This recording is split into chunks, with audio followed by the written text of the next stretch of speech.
दोस्तों स्वागत है आपका आज की बेहद बड़ी और महत्वपूर्ण खबरों में। जी हां, 200 स्पेशल ट्रेनों का परिचालन शुरू। हर वर्ग के यात्रियों के लिए है कोच। जानिए किस तरीके से कर सकेंगे सफर।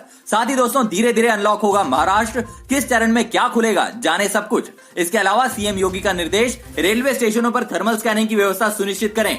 अस्पतालों में मरीजों को नहीं हो कोई असुविधा। इसके अलावा लागू हुआ one nation one ration card. जाने कैसे मिलेगा फायदा, किन दस्तावेजों की जरूरत, जानने के लिए बने रहिए अंत तक। इसी के साथ कोरोना टेस्ट करने के लिए मोबाइल क्लिनिक की आज से शुरुआत। जानिए कहां शुरू हुई ये सुविधा, जानेंगे पूरी खबर। इसी के साथ अगली बड़ी खबर में रेहड़ी पटरी वालों के लिए मोदी सरकार लाई नई योजना। अब मिलेगा 10,000 रुपए का लोन। जानिए किसको होगा फायदा। साथ ही रसोई गैस सिलेंडर की कीमत में भी बढ़ोतरी। जानिए अब कितना देना होगा दाम। जानेंगे सभी खबरों को इस वीडियो में। तो दोस्तों आज हम आपको इस वीडियो में इन्हीं सभी महत्वपूर्ण खबरों को आपको बताने वाले हैं, जिनमें से कुछ खबरें आपके लिए जानना बहुत जरूरी है। तो आपसे गुजारिश है वीडियो में हमारे साथ अंत तक बने रहिएगा। उससे पहले दोस्तों आप हमें कमेंट करके ये जरूर बताइएगा कि आप इस वीडियो को किस जिले, गांव या राज्य से देख रहे हैं। कमेंट में जरूर बताएं, जिससे हम आपके लिए आपके शहर व राज्य से जुड़ी काम की खबरें रोजाना ला सकें। तो कमेंट करके जरूर बताएं। उससे पहले दोस्तों अगर आप भी चाहते हैं कि भारत में फैली महामारी और आपकी परेशानी जल्द से जल्द खत्म हो और हालात बिल्कुल सामान्य हो जाए, तो इस वीडियो को दिल से लाइक जरूर करें। तो दोस्तों बिना देरी किए सबसे पहले जान लेते हैं कोरोना महामारी के आज का ताजा अपडेट। दोस्तों आपको बता दें, भारत में कोरोना महामारी के मरीजों की संख्या 1,91,000 से अधिक हो चुकी है और यह संख्या लगातार बढ़ रही है। इनमें से 93,900 से अधिक लोगों का अभी इलाज चल रहा है, जबकि 92,000 से अधिक लोग महामारी को हरा चुके हैं। और दोस्तों भारत में 5,400 से अधिक लोगों की इस महामारी से मौत हो चुकी है। इसी के साथ बढ़ते हैं अगली बड़ी खबर में। जी हां, 200 स्पेशल ट्रेनों का परिचालन शुरू। हर वर्ग के यात्रियों के लिए है कोच। दोस्तों आपको बता दें, भारतीय रेलवे ने 1 जून 2020 से 100 जोड़ी यानी 200 स्पेशल यात्री ट्रेनों का परिचालन शुरू किया है। दिल्ली के 5 रेलवे स्टेशनों सराय रोहिल्ला स्टेशन, नई दिल्ली स्टेशन, पुरानी Delhi station, Hazrat Nizamuddin railway station और आनंद विहार स्टेशन पर पैसेंजर सर्कुलेशन सिस्टम यानी एंट्री और एग्जिट सिस्टम में बदलाव भी किया गया है। आपको बता दें, कुछ घंटे पहले झारखंड, आंध्र प्रदेश और महाराष्ट्र ने इन सेवाओं के बारे में आपत्ति जाहिर की है। इसका समाधान निकालने के लिए चली लंबी बैठक के बाद रेलवे ने कहा कि सभी ट्रेनें अपने निर्धारित कार्यक्रम के हिसाब से ही चलेंगी, लेकिन राज्यों की चिंताओं के मद्देनजर इनके स्टेशनों के ठहराव को लेकर मामूली बदलाव किए गए हैं। सूत्रों ने बताया कि मामले के समाधान के लिए रेलवे मुख्यालय में एक उच्च स्तरीय बैठक की गई। इससे पहले दिन में उन्होंने संकेत दिए कि 3 राज्यों ने कोरोना वायरस के बढ़ते मामलों को लेकर चिंता जताई है और इसे ट्रेनों के परिचालन के लिए उनके विरोध का कारण माना जा रहा है। रेलवे के एक प्रवक्ता ने कहा, झारखंड, आंध्र प्रदेश और महाराष्ट्र ने योजना के अनुसार इन ट्रेनों को चलाने या ठहराव की संख्या को लेकर आपत्ति जाहिर की है। राज्यों के साथ मामले पर विचार विमर्श किया जा रहा है। इस संबंध में किसी भी अन्य घटनाक्रम के बारे में बताया जाएगा। दोस्तों सरकार द्वारा लॉकडाउन में दी गई छूट के फैसले को लेकर आप क्या सोचते हैं, अपनी राय कमेंट में जरूर बताएं। इसी के साथ बढ़ते हैं अगली बड़ी खबर की तरफ। जी हां, धीरे धीरे अनलॉक होगा महाराष्ट्र। किस चरण में क्या खुलेगा, जाने सब कुछ। इसके अलावा सीएम योगी का निर्देश, रेलवे स्टेशनों पर थर्मल स्कैनिंग की व्यवस्था सुनिश्चित करें। अस्पतालों में मरीजों को नहीं हो कोई असुविधा। दोस्तों आपको बता दें, केंद्र सरकार द्वारा शनिवार को लॉकडाउन 5 की गाइडलाइंस का ऐलान किए जाने के अगले दिन राज्य सरकार ने भी अपने दिशा निर्देशों की घोषणा कर दी।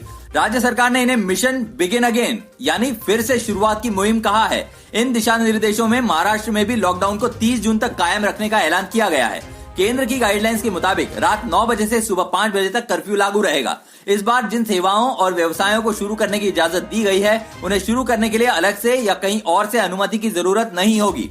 रेड जोन में भी धीरे धीरे चरणबद्ध रूप से पाबंदियों में रियायतें दी जाएंगी। मुंबई के महापालिका क्षेत्र में लॉकडाउन में कुछ हद तक छूट दी गई है। आउटडोर एक्टिविटीज के लिए भी गाइडलाइंस जारी की गई है। दुकानों के लिए ऑड इवन सहित नियम बनाए गए हैं। बात करें यूपी की, तो दोस्तों आपको बता दें, उत्तर प्रदेश के मुख्यमंत्री योगी आदित्यनाथ ने निर्देश देते हुए कहा कि सोमवार से रेल सेवा के प्रारंभ होने के दृष्टिगत सभी रेलवे स्टेशनों पर थर्मल स्कैनिंग की व्यवस्था सुनिश्चित की जाए। स्टेशन पर प्रशासन, पुलिस तथा स्वास्थ्य विभाग के अधिकारी अनिवार्य रूप से तैनात हों। स्टेशन पर आने वाले प्रत्येक व्यक्ति की स्क्रीनिंग की जाए। रेलवे स्टेशन पर हर यात्री को कोरोना वायरस से बचाव के संबंध में हैंडबिल उपलब्ध कराया जाए। आपको बता दें, सीएम योगी ने कहा कि प्रभावी निगरानी व्यवस्था से इंट्रा स्टेट बस सेवा सहित विभिन्न गतिविधियों को प्रारंभ करने में आसानी होगी। गौरतलब है कि सोमवार सुबह से पूरे प्रदेश के अंदर यूपी राज्य सड़क परिवहन निगम ने अपनी बस सेवाएं शुरू की हैं। मुख्यमंत्री ने भारत सरकार के दिशा निर्देशों का पूरी तरह पालन सुनिश्चित कराते हुए अनलॉक व्यवस्था के प्रभावी संचालन के निर्देश दिए हैं। दोस्तों आपकी इस खबर पर क्या राय है, कमेंट में जरूर बताएं। इसी के साथ बढ़ते हैं अगली बड़ी खबर की तरफ। जी हां, लागू हुआ one nation one ration card. जाने कैसे मिलेगा फायदा, किन दस्तावेजों की जरूरत। आपको बता दें, कोरोना संकट के बीच राहत पैकेज का ऐलान करते हुए हाल में वित्त मंत्री निर्मला सीतारमण ने यह भी कहा था कि देश भर में one nation one ration card योजना को लागू किया जाएगा। ये योजना सोमवार यानी आज 1 जून से लागू हो गई है। आइए जानते हैं क्या है ये योजना और इसके लिए किन दस्तावेजों की जरूरत पड़ती है। दरअसल ये योजना मोबाइल नंबर पोर्टेबिलिटी MNP की तरह है। मोबाइल पोर्ट में आपका नंबर नहीं बदलता है और आप देश भर में एक ही नंबर से बात करते हैं। इसी तरह राशन कार्ड पोर्टेबिलिटी में आपका राशन कार्ड नहीं बदलेगा। अगर आसान भाषा में समझे तो एक राज्य से दूसरे राज्य में जाने पर आप अपने राशन कार्ड का इस्तेमाल कर सकते हैं। इस कार्ड से दूसरे राज्य से भी सरकारी राशन खरीद सकते हैं। दोस्तों इसी के साथ बढ़ते हैं अगली बड़ी खबर की तरफ। जी हाँ, कोरोना टेस्ट करने के लिए मोबाइल क्लिनिक की आज से शुरुआत। दोस्तों आपको बता दें, एक अत्याधुनिक कोरोना टेस्टिंग मोबाइल क्लिनिक की शुरुआत की जा रही है। कोरोना के मरीजों की टेस्टिंग में तेजी लाने और लोगों के घर के नजदीक सुविधा मुहैया कराने के लिए इसे शुरू किया जा रहा है। बस के आकार की गाड़ी में बनी इस क्लिनिक को बाहर से देखने पर कोई अंदाजा भी नहीं लगा सकता कि इसके अंदर कोरोना के मरीजों की जांच के लिए आर्टिफिशियल इंटेलिजेंस आधारित thermal imaging system, UV light आधारित स्टरलाइजेशन सिस्टम, कॉन्टैक्टलेस सैंपलिंग से लेकर हाई स्पीड इंटरनेट सुविधा, कैमरा सर्विलेंस सिस्टम, अलग अलग जोन को दर्शाने वाली LED लाइट्स, डॉक्टर्स केबिन और ऐसी न जाने कितनी दूसरी सुविधाएं मौजूद होंगी। इस क्लिनिक में बैठने वाले डॉक्टरों और टेक्नीशियंस को संक्रमण से बचाने के लिए गाड़ी के अंदर ही उनके लिए एक एयर टाइट केबिन्स बनाए गए हैं जो अंदर से पूरी तरह स्टरलाइज्ड होंगे। वैन के अंदरूनी हिस्सों को लगातार संक्रमण से मुक्त रखने और उनके सफाई के लिए अलग से सैनिटाइजिंग उपकरण लगाए गए हैं। इसमें एक फॉगिंग मशीन भी लगाई गई है जिससे निकलने वाला धुआं गाड़ी के अंदर मौजूद बैक्टीरिया को पूरी तरह खत्म करने में सक्षम होगा। गाड़ी के अंदर और बाहर कैमरे लगे होंगे जिनकी मदद से कंट्रोल रूम में बैठे बैठे ही इसके अंदर चल रही गतिविधियों की मॉनिटरिंग भी की जा सकेगी। साथ ही GPS सिस्टम के जरिए गाड़ी की लोकेशन भी आसानी से ट्रेस की जा सकेगी। दोस्तों ऐसी सुविधा आपके जिले में होनी चाहिए। अपने जिले का नाम लिखकर कमेंट में जरूर बताएं। और इसी के साथ बढ़ते हैं अगली बड़ी खबर की तरफ। जी हाँ, रेहड़ी पटरी वालों के लिए मोदी सरकार लाई नई योजना। अब मिलेगा 10,000 रुपए का लोन। जानिए किसको होगा फायदा। दोस्तों आपको बता दें, प्रधानमंत्री नरेंद्र मोदी कैबिनेट की सोमवार को बैठक हुई। इस बैठक में कई अहम फैसले लिए गए। इसमें कृषि, मजदूरी से लेकर छोटे उद्योगों के लिए कई बड़े फैसले हुए। कैबिनेट बैठक में लिए गए निर्णयों के बारे में बताते हुए केंद्रीय मंत्री प्रकाश जावड़ेकर ने कहा कि रेहड़ी पटरी वालों की योजना को एक नया नाम दिया गया है। अब यह योजना PM स्वनिधि योजना के नाम से जानी जाएगी, जो मुख्य रूप से रेहड़ी पटरी वालों के लिए समर्पित होगी। आपको बता दें, कल की बैठक में जो फैसले लिए गए हैं उससे रोजगार बढ़ाने में मदद मिलेगी। देश में 6 करोड़ से ज्यादा MSME की अहम भूमिका है। लोग अपना कामकाज ठीक से कर सकें, इसके लिए सरकार ने बड़े फैसले लिए हैं। MSME को लोन देने की व्यवस्था की गई है। क्या आपको सरकार द्वारा किसी योजना में लाभ मिला है? हमें कमेंट करके जरूर बताएं। इसी के साथ बढ़ते हैं अगली बड़ी खबर की तरफ। जी हाँ, केजरीवाल सरकार ने 1 हफ्ते के लिए सीमा की सील। दिल्ली वालों से पूछा बाहर वालों का इलाज करना है या नहीं। दोस्तों आपको बता दें, दिल्ली सरकार ने राजधानी में बढ़ते संक्रमण के चलते 1 हफ्ते के लिए सभी बॉर्डर सील करने का आदेश दिया है। दिल्ली सरकार ने लोगों से सुझाव मांगा है कि क्या दिल्ली को अपनी सीमाएं अन्य राज्यों के मरीजों के लिए खोलनी चाहिए।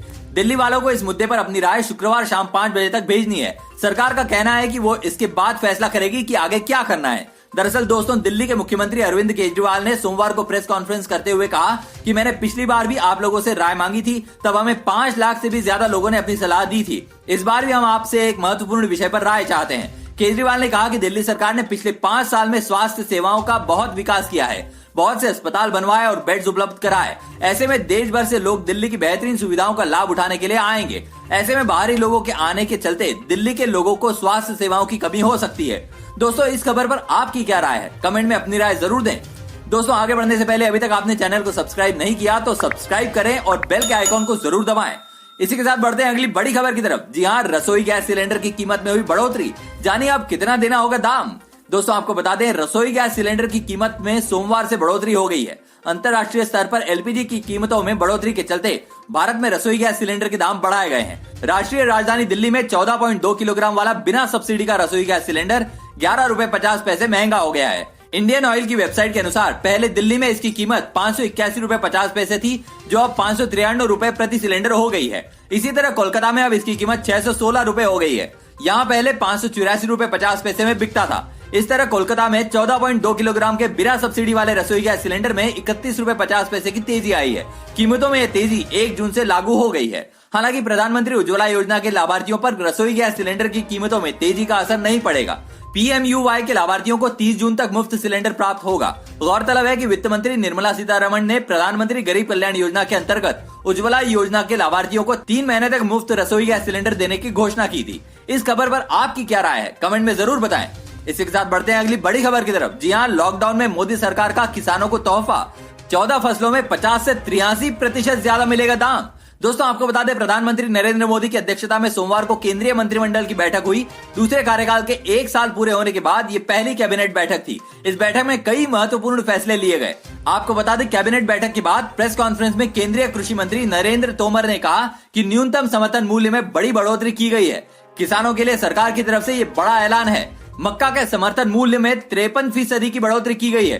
तुअर और मूंग में 58% की बढ़ोतरी की गई है। तोमर ने कहा कि 14 फसल ऐसी हैं जिसमें किसानों को 50 से 83% तक ज्यादा समर्थन मूल्य दिया जाएगा।